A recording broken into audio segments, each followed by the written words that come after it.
Yesterday we stopped at the impedance transformation relationship. So again, I'll just revise what we have done so far. So we started with transmission lines, for example, coaxial cables, TV cables, and optical fiber cables. So we learned that they experience effect called as transit time effect, and because of this effect, KVL and KCL cannot be applied, right? And this effect is predominantly observed at high frequencies or where the length of the line is very high, right? So then there was a question that how to analyze a transmission line. So that was the obvious question. So if we have anything, we try to analyze it, right? So we said that we can take the example of electric field due to infinite line charge. What we did that since we had an infinite line charge, we cannot obtain the expression directly. So what we did, we divided it into very small sections, each of length dz. So in the same way, we'll take a transmission line in when we'll we divided it into very small sections, each of length delta z, such that delta z tends to 0. Right? So then we saw the equivalent circuit of a transmission line. How does it look like? We have a resistor, an inductor in series, then we have a capacitor,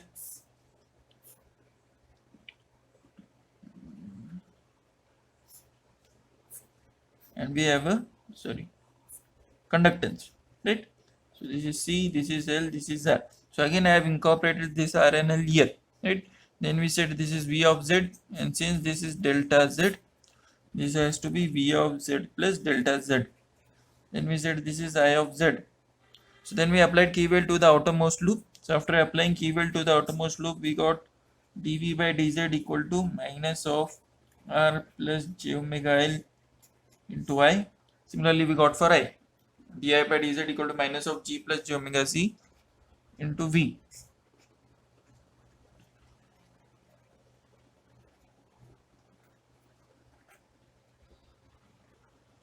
Right? So then what we did further, we further differentiated this with respect to z. So we got d square V by dz square equal to gamma square V, and gamma was what? Square root of R plus j omega L into g plus j omega c, right? So from this was differential equation of order 2. So from this we got V of z equal to V plus e raised to minus gamma z plus V minus e raised to gamma z, right? So we substituted this here. So we got the ratio of, we equated the real and imaginary parts of e raised to minus gamma l, and we got the ratio as V plus upon I plus equal to square root of R plus j omega L upon g plus j omega c, and this is equal to minus V minus upon I minus, right? So this is dependent on characteristic parameters of a transmission line, and this is I plus, and voltage by current is nothing but impedance, so that's why it is called as Z naught, the characteristic impedance, right? So before this actually we had said Z equal to minus L. Why? Because we said that if I have a network, so this is my transmission line and I have a load connected here, everything is with reference to load. So we say L equal to 0. So when we go here, L is positive, and and in Z direction this is positive. So Z equal to minus L. So you substitute here, you get everything in terms of L, and then we arrive at this equation actually, right? So this is what the characteristic impedance, right? So these two expressions are very important. Then we said that this is forward traveling wave and this is backward traveling wave, right? So, and what happens, we have a forward traveling wave and a backward traveling wave. So yesterday I clearly mentioned that if you switch on the source, the forward traveling wave travels here towards the load.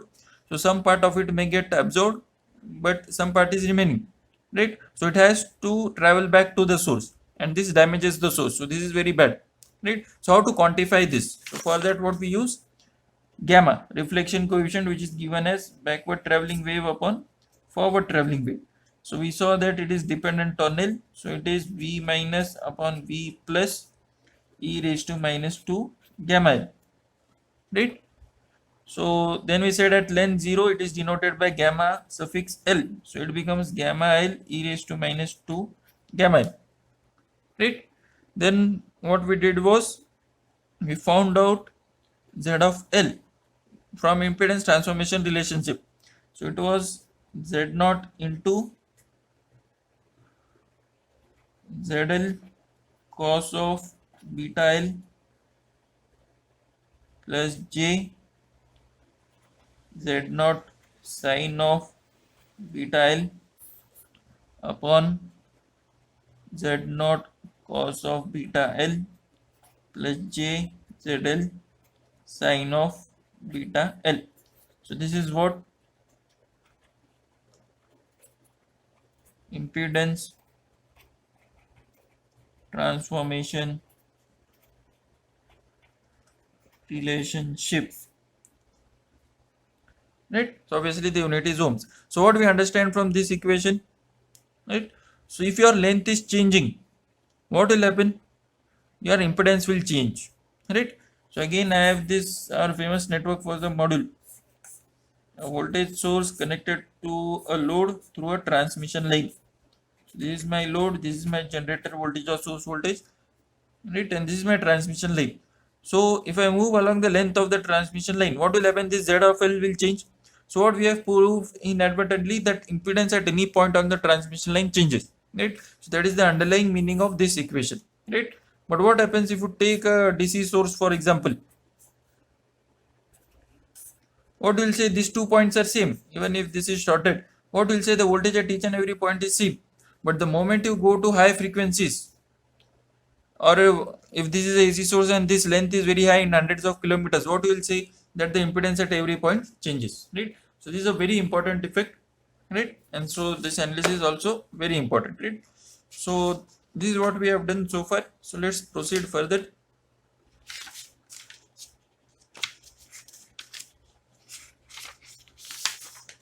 So the next thing is important characteristics of a transmission line. Sorry. So important characteristics for a transmission line. So let's see the first one. Okay. So let's take L equal to lambda by 2, right? So I have this expression, right? And what is beta? I forgot to revise the formula for beta. Beta is what? 2 pi by lambda, right? So what will be Z of L? It will be Z naught into ZL. First calculate beta L. So what it will be? Beta L equal to, beta is what? 2 pi by lambda into lambda by 2. So lambda 2 gets cancelled, so cos pi. So ZL into cos pi is what? Minus 1 plus J Z0 sin pi. So sin pi is 0 upon Z0 into cos pi again, so minus 1 plus J again sin pi, ZL sin pi, so again 0, right? So minus minus will get cancelled, Z naught will get cancelled. So what you are getting? Z of L equal to ZL. And what is my ZL? What is my ZL? Load impedance, right? This is my ZL, right? And what is Z of L? So again, if I draw the network, strictly speaking, the circuit, this is ZL, this is VG, right? So this is the length L of the transmission line. Remember, this block is length of the transmission line. These are not wires. This is, assume that it is directly connected to transmission line. This is for representation purposes we show. Okay. So this is the length of the transmission line. So if I try to measure the impedance here, it will be something L equal to L1. So Z of L1, right? So according to this, so here it will be what? Z of L2. So it changes at each and every point according to our impedance transformation relationship. But if length is pi lambda by 2, what does it say? That you can travel every distance lambda by 2, what will happen? The impedance will be load impedance, right? Means it is not that you have infinite amount of impedance values here, right?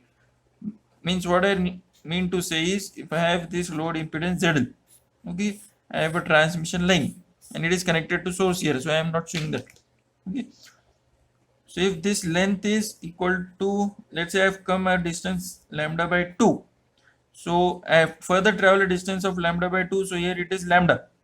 So if the impedance Z of L equal to 5 ohms here, so again it will be 5 ohms here. So again if I travel lambda, so I travel to 3 lambda by 2, that is 1.5 lambda. So I further travel lambda by 2 distance, again it will be 5 ohms.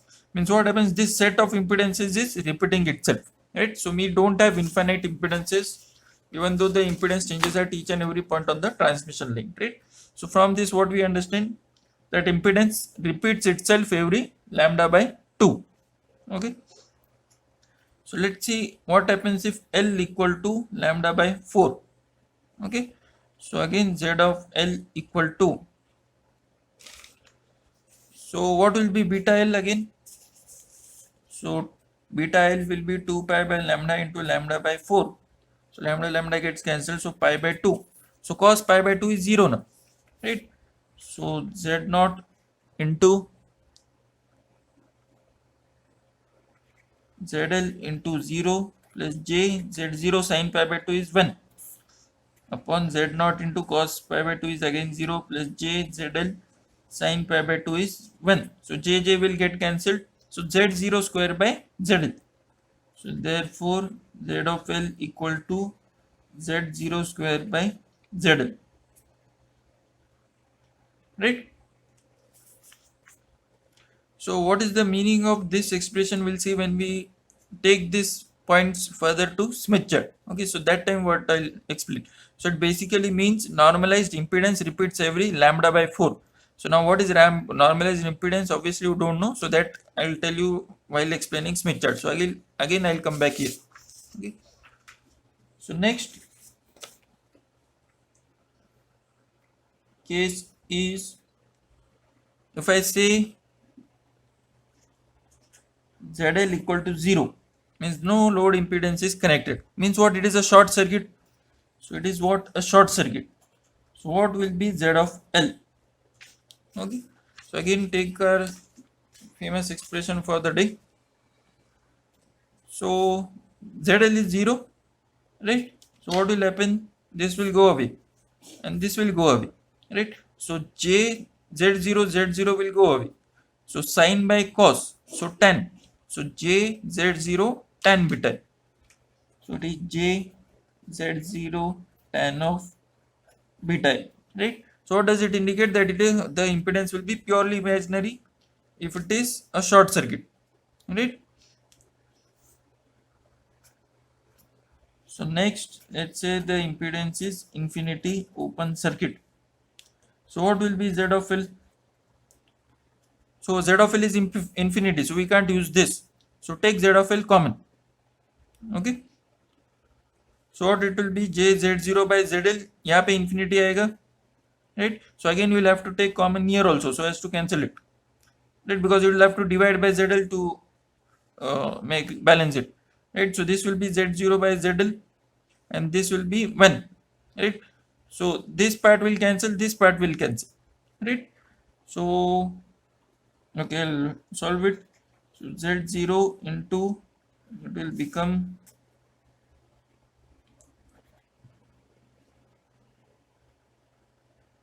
what shall I take outside? I'll take only ZL. So ZL into cos of beta L plus J Z0 by ZL sin of beta L upon ZL into Z0 by ZL cos of beta L plus J sin of beta L, right? So ZL is in the denominator, so ZL is infinity, so this will go away and this will go away, right? And this ZL will cancel them, right? So what you have, Z0 cos beta L upon J sin beta L. So what will this be? 1 by J is what? Minus J. So minus J Z0 cot of beta L, right? So whenever you have short circuit or open circuit, basically what happens, the load impedance is imaginary, right? So next case,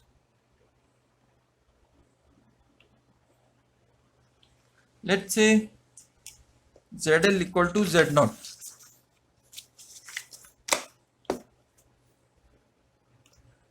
So Z of L equal to, so this is case number 5, ZL equal to Z naught. So what will happen? Again Z0 into, so Z0 cos beta L, Z0 cos of beta L plus J Z0 sin of beta L, this is as it is, upon Z0 cos of beta L plus J, ZL is Z0, so J Z0 sin of beta L. So obviously this will cancel. So therefore what you are getting, Z of L equal to Z0 means what? Very important expression. So if you have a transmission line of length L terminated by a load impedance ZL which is equal to the characteristic impedance of the line, what happens?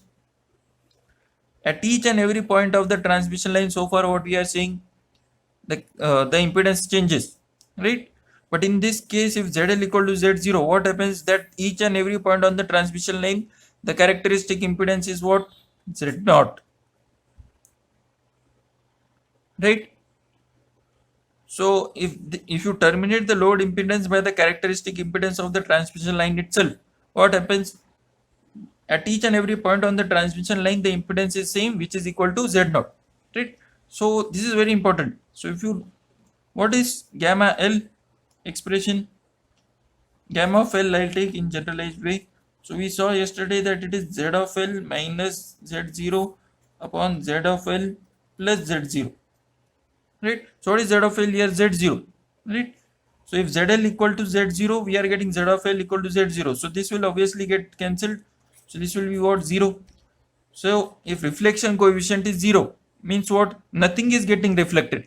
Means all the power which is coming here, like this, it is getting absorbed in the load. So do we have a reflected wave here? No, right? Means our source is protected. So that is why this case is very important, right? So this is what impedance is equal, right? Means it is getting matched, means the load impedance is getting equal to the characteristic impedance. So this is called as impedance matching, okay? So whenever we are designing transmission lines, our sole or the most important goal is to have ZL equal to Z0, because gamma will be 0, right? So no reflection is there, so our source is protected, right? So that is the most important part of today's lecture, okay? Again, why this is important? Because gamma turns out to be 0. Let's say gamma equal to 1, means what? 100% of the power is reflected, right?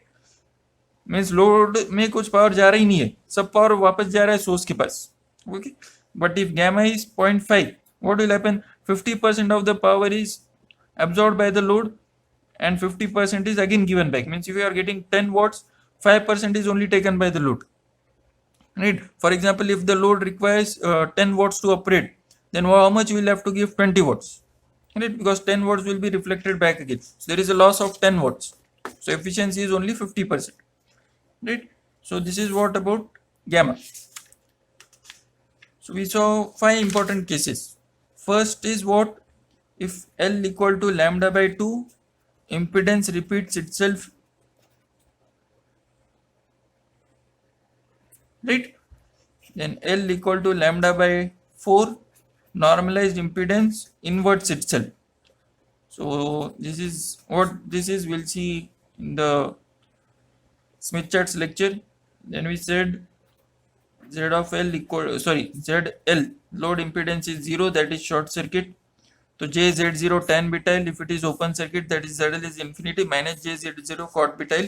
And finally, very important thing, if ZL, that is load impedance, equal to characteristic impedance, impedance at each and every point on the transmission line is same. and as a consequence of this, the reflection coefficient gamma of L is 0, right? In other words, I missed one very important point. What is gamma suffix L formula? ZL minus Z0 upon ZL plus Z0. So if you check, this is also 0, right? So what is general formula for Z of gamma of L? It is gamma suffix L e raised to minus 2 gamma L. So if gamma L is 0, reflection at each and every point of the transmission line is 0, right? Means what we have to do, means our goal should be what? Gamma L should be 0. So when we are achieving this gamma suffix L to be 0 when ZL equal to Z0, so that is why ZL should always be made equal to Z0, okay? But it is not very simple, okay, practical, right? So gamma L should be 0. Why it should be 0? Because if gamma L is 0, reflection at every point on the transmission line is 0. So in short, there is no backward traveling wave, okay?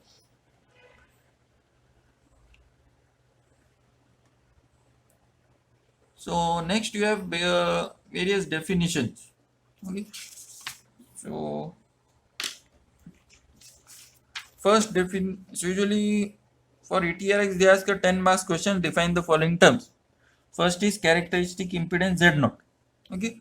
So how is it defined? So what we have said just now, if ZL equal to Z0, what we get? Z of L equal to ZL. That's what we got, right? Sorry, Z of L equal to Z0, or one and the same thing, right? So what we can say, that the characteristic impedance of the line, or a transmission line to be precise, is that impedance with which when the line is terminated. Means what? If you are this is my circuit, right?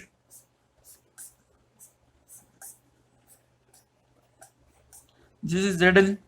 So if my characteristic impedance of a transmission line is made such that it is terminated with the line itself, means ZL equal to Z0 we are seeing, that's what we have written in words, then the impedance measured at any point on the transmission line is what? Same as the terminating impedance. So how you define it?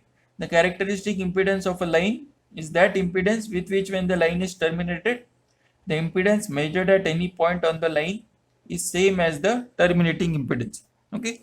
So again, this is what I have said, so don't by heart it, right?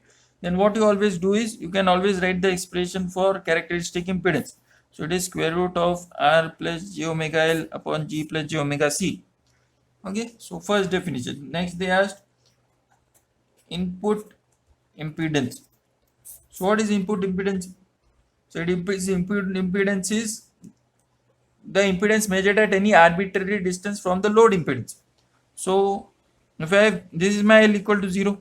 So if I try to measure impedance at L equal to lambda by 6, so obviously it will be different. So it will be what? Z of L or Z of lambda by 6. So this is nothing but the input impedance, okay? So it is the impedance at any arbitrary distance L from the load impedance of the transmission line. Then we have reflection coefficient. We saw in the last lecture what? It is the ratio of the amplitude of reflected voltage wave to that of incident voltage wave, right? And it is given as gamma of L equal to V minus by V plus e raised to minus 2 gamma L. So amplitude of reflected voltage wave to the incident voltage wave. Then what is transmission coefficient? It is the ratio of amplitude of, obviously, inverse, so transmitted to the incident voltage wave, right? So tau L is 1 plus gamma L. So we have already seen this in electromagnetics for second or third module. Perpendicular polarization, reflection and reflection of plane waves. Then we have VSWR finally. So it stands for what? Voltage standing wave ratio. So it is the ratio of maximum voltage to the minimum voltage. So V max by V min. So it can be proved that it is 1 plus mod gamma upon 1 minus mod gamma, right? So and its value lies between what? 1 and infinity, because gamma can lie between 0 and 1. So gamma is 0. So 1 plus 0, 1 upon 1 minus 0, 1. So 1. And gamma is 1. So 1 minus 1, 0. So infinity, right? So ideally what should be VSWR? 1. Because this corresponds to gamma equal to 0 and this corresponds to gamma equal to 1, right? So we'll start here. So the next lectures, three lectures are very important because we'll be starting with something called as Smith charts, and you have just started with high frequency subjects. So next semester we'll have antennas, so they also work at high frequency. Then seventh semester we'll have microwave engineering, again high frequency. Then RF design, again high frequency. Only thing is, antenna may you will not have Smith charts, but in 7th and 8th sem, that is throughout the final year, you will be using Smith charts. So these are the basic lectures for Smith charts which will be conducted in the next week, and probably in the next to next week. So make sure you attend those lectures, and you also take and you also have Smith charts with you. So it requires Smith chart, then protractor, rounder, a scale, and obviously then pencil and rubber, right? And you'll also require Smith chart, so I'll post it in classroom. So it will be a PDF file, you can just take printouts of it. So make sure you at least have 20 to 30 Smith charts for you, including I have included the number for practice also. And from next week we'll be having live lectures. Okay, so I'll not be uploading it on YouTube. Okay, or maybe I'll take live, but it will be a recorded lecture already, but I'll be present there. Okay, so you'll be having time to plot on Smith chart also. Okay, so make sure you are ready with Smith charts and all these things: protector, rounder, scale, pencil, and rubber. Okay.